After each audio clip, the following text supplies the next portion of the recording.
Pacific holiday edition of the Sportsline Podcast here on CHCH. We certainly appreciate you joining us. I'm Bubba O'Neill.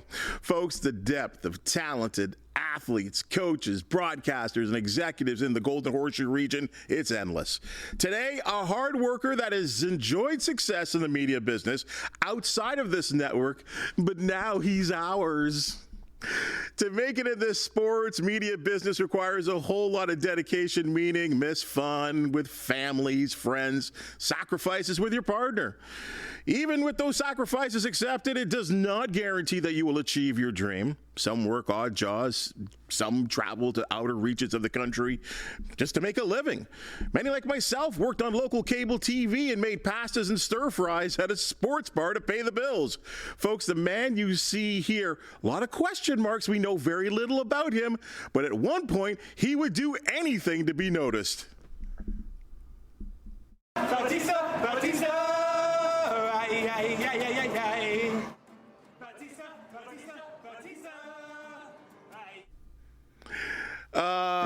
Andrew Damelin, our weekend sportscaster, joins us. And those have to be good days for you because you'll do anything. I was there too, Andrew. Thanks for joining us on the Sportsline Podcast. Thanks for having me. That video I haven't seen in 10 plus years. That was a weird tribute to Jose Bautista back in 2012. In my attempt to become a sports broadcaster on the Scores competition drafted. And that was the seeds of the career that took me to where we are today. Well, I'll tell you, I understand that. And now that was the drafted show. And for many people that forget, because there are a lot of people that are watching this podcast that have no idea about the Score. What was that all about? That competition it ran for 5 years, and I tried out the first 3, and on the 4th year, I made it to the next round. So it was basically audition to become a sports broadcaster, compete in all these different types of challenges. And while I was doing that, I was in accounting of all careers, which sounds as unnatural to me now. I cannot believe that I ever was in that profession. But while I was accounting, I was going through this competition. You compete in challenges. You interview players. I interviewed Paul Bissonnette. You do podcasts, for example. You do, talking head shows, and you try to just show your personality. And I had no idea what I was doing, but I was just very passionate about it. It's just something that naturally made me feel something towards it. I always dreamt about doing it, but I never thought it was a sort of stable career. But this competition was full of amateurs, so I didn't feel so out of place. And doing it year after year, and definitely some luck was involved to get to the finals, I really found my passion and pursued it, and I'm really thankful that I did. Well, you know what? You talk about it being amateur hour, but there's a lot of people that were in that amateur hour show that right now we turn on the television, including yourself right now, that won that competition or came real close, and they're out there in the media business right now there, Andrew. Yeah, the most famous is Jackie Redmond. She won the season before me, and I'm sure everyone knows her. NHL Network, MLB Network. She's a WWE host fixture right now, incredibly talented, and she was so good to me in the following season. She was kind of the host of the show, and she would meet everybody after the show, after filming. She'd offer to meet with people. And there was one time I remember where I was the only person that showed up at a bar where she offered to meet everybody. So it was just me and her, and I could pick her brain for an hour about her experience in the industry and how much she grinded to get to where she is. And I'll always be so appreciative of that.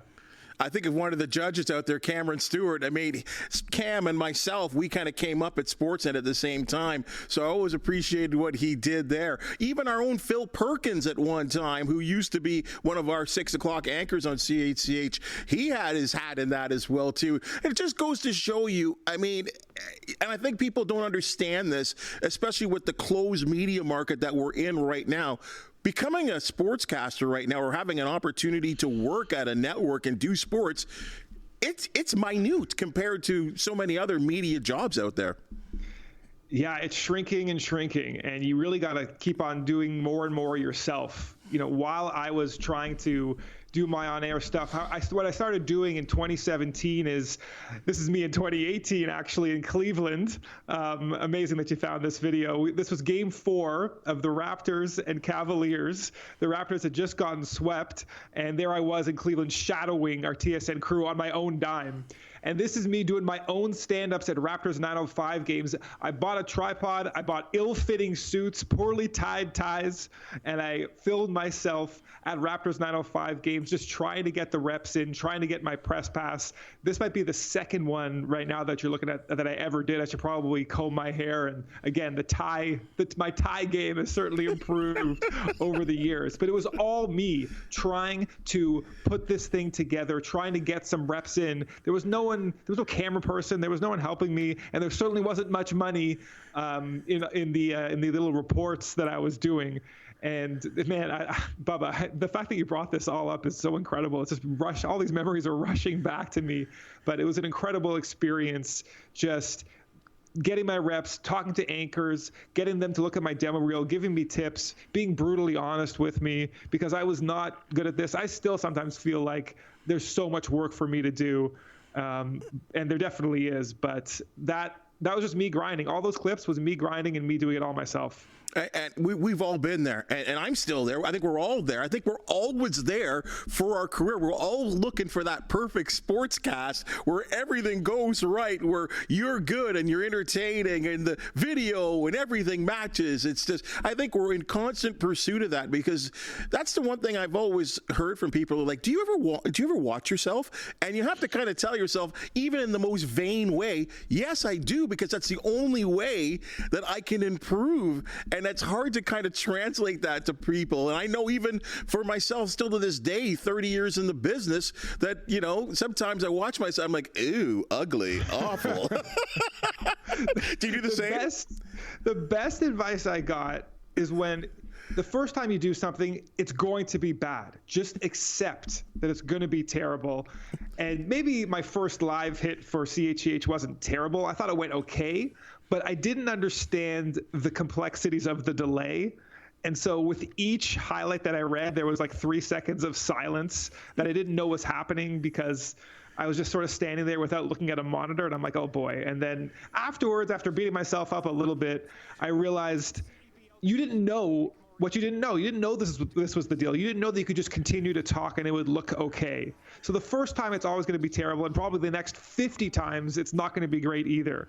But if you can be honest with yourself and not take feedback from others personally, just get them to be brutally honest with you too, then that is the best way to look better. Here's a critique. How about I brush the top of my hair? My mother-in-law was telling me for that one right there. But this hit we're doing in Hamilton, I felt decent about. And then we did the hit in Niagara that we just saw as well, and I felt much better about it. So I'm constantly studying, as hard as it is for me to watch myself on TV. Everyone hates their voice when they hear it, myself included. But it's just studying and constantly wanting to get better without being too hard on yourself when you get in your own head. It's funny that you bring up the family, because in my case, it's my sister and my mom. And I could say anything. I could show any highlight, no matter what. But if my tie isn't straight, like, I tell our directors, Laura and Chantel, please, just tell me if my tie is this way. Because that's all they notice. They won't hear a word that I say. And that's all. And then, of course, you get back to your desk and there's the text, like, what happened to your tie? What is going on there? What kind of tie were you wearing today? Presentation is everything. It absolutely is. Andrew, let's go even before that. And you talked about being a chartered accountant. And I look at myself, and there's only 2 professions I was ever interested in my entire life, and that's being a sportscaster or an air traffic controlman. And obviously, the one I took. Was that was it sports for you all the way, going as far back as you remember? Yeah, the dream was always to be a sports basketball play-by-play commentator, but it really seemed like an impossible thing. It didn't seem like a stable thing. And so what I went with was something that felt safe, something that I felt like some unspoken pressure from my community, from my family, which was never actually there. It's just something maybe I created in my head. Listen, when you're around your peers and they're going off to these highly successful highly touted elite schools, and they're going to be lawyers, they're going to be doctors, they're going to be accountants. You feel that pressure too. And I just felt like that was the safe way to go. And only after I really was in the industry of accounting for 4 years and it wasn't going great. I passed my exams, but I'll tell you, I was not a competent accountant. It's funny now, people say, hey, can I ask you a tax question? And I'm like, no, you cannot ask me anything. I don't know the answer, please. So I went through that. And then when I got onto Drafted and I saw what was possible, then I saw frankly, how badly my other career was just sort of making me feel. My wife would often tell me on Sunday at around 4:00, she could see my mood drop because she knew that I knew Monday was coming up. NFL Sunday was ending and the weekend was ending, and it was just time to get back to that grind that I didn't particularly enjoy. So there was that aspect, and there was the passion, and there was the luck of getting undrafted, and there was the luck that my wife was going to support me while I tried to grind and work as an intern at TSN Radio after the Drafted competition was over. I came in second place, and then I became an intern at TSN Radio. So it was just a whole confluence of events and a passion that drove me, along with a lot of luck, that got me to get into this career that I really enjoy. You just brought up an interesting point. I can look at myself very selfish. I'm very individual, no family, no kids, not married. And you had a completely different situation, as you talked about. And credit to your wife for allowing you to chase your dreams. I'll say that. I've never met your wife, but I applaud her for that, because we talked about it off the top. Sacrifices. We got bills to pay. Real life is happening. We're not just 19 anymore, but to achieve that dream and chase it takes all kinds of sacrifices. Getting me a little emotional just thinking about that time in 2012, honestly, because it was before I had 2 kids, but we were, that was the plan. And I went from working hours, 9 to 5 or 8 to 6, seeing my wife every evening, to working eventually, 3 p.m. to 11 p.m. or 6 p.m. to 2 a.m., 4 to 5 days a week. And those hours are cut down significantly, but the trade-off that she happily made was she was going to see me whenever she saw me, I was going to be happy, and I was going to be looking forward to our time together and my time when we're away from each other in our respective careers. And I am just so grateful for her for that, and to my kids, that my kids also understand that. They're 7 and 5. Daddy goes to work on weekends now. This is the new job. So Saturdays and Sundays, I'm in Hamilton when I live in Toronto. And during the week, I work at TSN as well behind the scenes. So everyone's making sacrifices. But when I'm here, I'm present with the kids, with my wife. And it's been a trade-off that has been great for me and great for my family. What's it like when your family now sees you on TV on a regular basis? It's just funny to them. It's like a cartoon character's on TV. It's different because, when you're on TV, you got to play it up. You got to be a little exaggeration of yourself. And I always try to be as natural as possible. But another tip I got is, you got to give twice the energy on TV to look like a normal human being. But they know who I am, so it's kind of funny. And they're also the best judges, though, of how natural I'm being. So they're the best critics, and they're honest with me as well. But it's just funny. Everyone's been gathering around the TV to watch these CHCH spots. I just being on that desk, reading those highlights for real now for a full 6 minutes. And I remember our first date together, me and you, Bubba, you said you were going through all the technical aspects of the job. But you said at the end of the day, we're writing our own stuff. And how awesome is that? And it's true. You're writing your own copy. You're giving your own spin, your own flair. You know what's coming on the video. You give your personality, and the job has materialized into exactly what I dreamed of so far. And Andrew, truth be told, you interviewed twice for this job, and there is something to be, said, or sonic, or whatever it is, or things happened the way it's supposed to be, and you didn't get it the first time, but you got it the second time. And I can look at you, because I was part of that interview process, and I could see the hunger, I could see the desire, the want.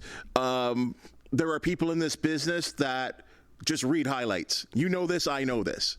And there are people that are passionate about their jobs. And I think that passion, just the raw passion about sports, that's just very apparent with you. And I think it really does start right there. I appreciate that. And like I said in both of our interviews, when you asked what is a good tape, what is a good item, and for me, it's where you feel something. That's your best judge. I've been told by other producers, we want to make the audience feel something, and that's definitely true. But my best gauge of how something's going to translate to an audience is if I feel something, and that's been my guide for my career now. When you look at yourself now, okay, now you're in a position here. I mean, we've all got future dreams. You're in a position right now where you can make some things happen. What would Andrew Damelin 10 years from now, where is he right now? So the dream is Raptors play-by-play commentator. But one thing I learned going through this journey that's never ending is that, when I was in accounting, when I was in the academia, if you will, I always thought, once I get this job, I'll be happy. Once I pass this test, I'll be happy. Once I move on here, I'll be happy. And that never, ever actually turned out to be so. When I passed those final exams, I failed the final exam the first time, took it again and passed it. It felt good, went out for a nice night on the town, but I didn't really feel much after that. So with each item that I go to, that's what I want to enjoy. I want to enjoy the process, enjoy running my own podcast for the Hamilton Honey Badgers who are now in Brampton, enjoy doing my own stand-ups at Raptors 905 games, enjoy commentating for CEBL, and now I'm commentating for TFC. Each step, be as present as possible. And my wife will tell you I'm not the greatest at being present all the time, but when I'm in the sports broadcasting mode, interviewing guys, it's just be there. So don't think too far along the lines, if I get that job, then I'll be happy. Just be as present as possible. That's served me best. But to answer your question, the absolute dream is Raptors play-by-play commentator. Well, there always has to be sort of an end goal, or at least a dream for us to always chase. There's no doubt about that. It's interesting that you sort of listed off some teams like CEBL. You talked about Raptors 905. And I'll go right back again to your interview process. And one thing that definitely sold me, and I had to translate that to our boss as well, too, just in the way you spoke, is that it wasn't all about the Raptors and the Leafs, like the high-end professional sports. You enjoy sports at the root level as well, too. And that's huge about our audience here at CHCH as well.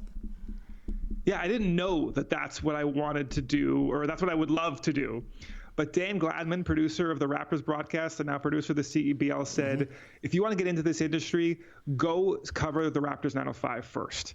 And so I got in, and I'm covering guys that you hadn't heard of, that you'll never hear of. But I kind of, in a very small way, related to these players, because these are all dreamers making an absolute, fraction for the most part of what NBA players and European professional players are making. The base salary in the G League is $35,000, and it's a year-round job, even though it's a 6-month season. So I found some of myself in them. They're dreamers. They're grinders. They call the G League the Grind League, even though it's actually the Gatorade League. But that's the sort of nickname for the league. So I found that I really love their stories, telling their stories, doing long-form podcasts and interviews. That was what really sort of drove me. And obviously the CEBL, same type of thing. These players making not that much money, going from city to city, country to country, continent to continent every single year just to realize their dream.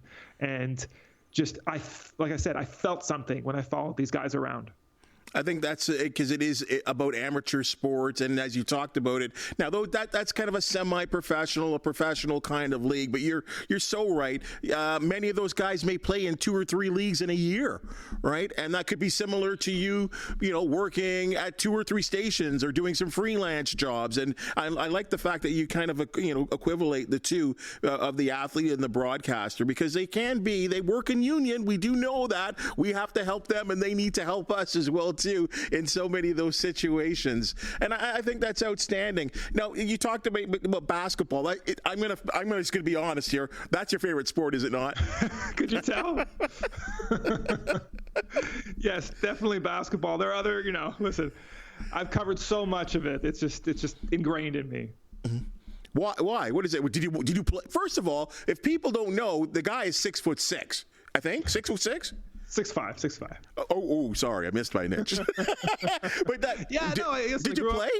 I did. I played high school basketball in grade 11. We had an incredible team. I was the only white guy on the team, and people in opposing buildings would call me Screech because I had this huge afro at the time. I was a very awkward child, if slightly less awkward these days. But grade 11, it was definitely a weird time for Andrew. But yeah, I grew up playing basketball, and at the University of Guelph, I narrowly missed making the varsity team. I'm still bitter. I definitely feel like I should have. Head coach Chris O'Rourke, who I think is still at the University of Guelph, I think he should have taken me 20 odd years ago, but definitely played in my men's leagues.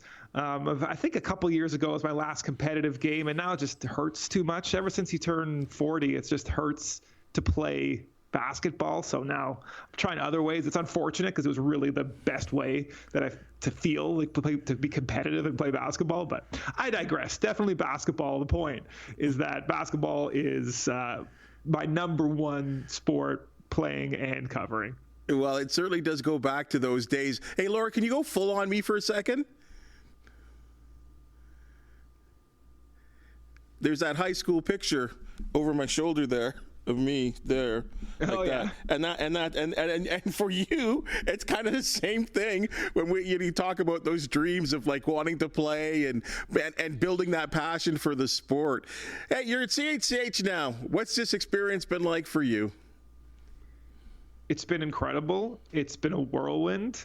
When I started, the idea of trying to put a 6-minute show together felt like impossible because, to let everybody in, we come in, we think of the ideas for the show, we write it, we choose the video, we choose the graphics, we choose the banners, we do everything. And we're trying to fit all that in, and things are happening throughout the day. So you got to react, you got to change things. So when I started in the industry, I used to feel dread about the time pressure. And now when I sort of train people at TSN, I tell them the time pressure is going to be the thing that you love as things go on. You're going to enjoy being under the gun. And I'm getting there. I still got to come in quite early to cut everything. I'm getting up to Bubba speed slowly but surely. But I still need some extra time just to organize, make sure everything's right. Got to look over things 5-10 times. But what's been amazing too is the team around me is, when you're not there, the producers, everybody's, forwarding me emails that might be important. Everyone is really working collaboratively. It's a pretty skeleton crew over the weekend. It's a much smaller during the week. And it's such a wonderful team environment. And I've gotten such just great feedback and great help from everybody. So it's not just me alone doing everything, but it's a lot of just getting up to speed and reacting as quickly as possible to the ever-changing sort of news cycle. And you know what? You're so right about the fact that you've come in, you got this plan, and you've got to put it all together. But riddle me this, and I know what you're going to say because it has to feel the same, especially that you're so new at this right now. When it's all said and done, and when it's done, it's a great, rewarding feeling, isn't it? It's the best. And people ask me if I'm nervous when I'm on the air. It is the least nerve-wracking part of my day because the preparation is everything. And when it's, I'm up at around 6:40, 6:45 on the weekends, and when it's like 6:20 or 6:30 and it's all done, and I've had a chance actually to read through everything, which you don't necessarily always get a chance to do. But when you're fully prepared, the presentation isn't nerve-wracking and it feels so cool. And you remember when the count's in your ear, you got a director in your ear. Like, all this is so new to me too. The IFB, the little earpiece you put in your ear, you got the director sort of as your base, someone who's guiding you along. You feel so strong when you're prepared, and you just try to just be natural and be yourself. And I used to have to sort of summon the energy because I felt sort of unprepared. But now when I feel prepared, I can just bring the energy, bring my personality to the broadcast. It's so much fun. Yes, it's so rewarding. And I'd be lying if I said it wasn't pretty cool that over the last couple live events I've been at, there have been people that have gone up to me and said, hey, you're doing a great job. Just random people, random Hamiltonians, random St. Catherine residents. It's been really cool. And the feedback from everyone at the station and outside of the station has been awesome. So, yeah, it's been super rewarding. Well, and I'm just going to tap you on the back and reiterate that, Andrew. It's in some ways it's kind of a long time coming for you because you just needed that break. There's all kinds of talent there.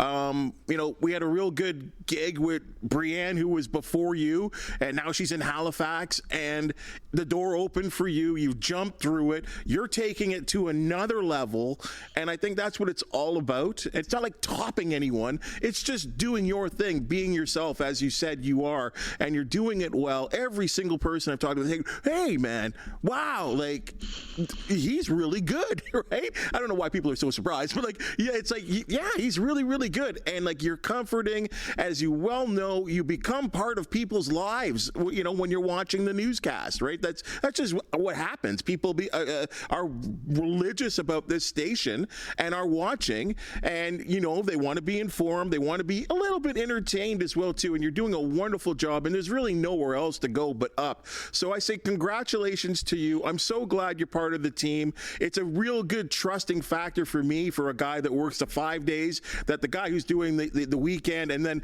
pitching in also in the week is going to be just as solid and even more solid in some other ways as well too. So congratulations. I'm glad you're here. You're doing a wonderful job, and it's going to be fun when we talk about where you are just even a short year from now, partner. Bubba, those words mean so much to me. Thank you so much. Thank you for training me, and thank you for continuing to make me better. I so appreciate that. Right on, and thanks for joining us on the Sportsline Podcast, partner. Well, folks, that's the Sportsline Podcast for the day. And as you've just seen and heard, we love talking sports, especially with great guys like Andrew. If you do know of an athlete, team, or event to promote, the Sportsline Podcast want to hear from you. Please hit that thumbs up, like, and subscribe button, and be sure to check out the other CHCH podcasts like Trending Now, Newsmakers, and the early edition of Morning Live. For the wonderful and talented people that make the Sportsline Podcast possible, thank you so very much. And we'll see you tomorrow.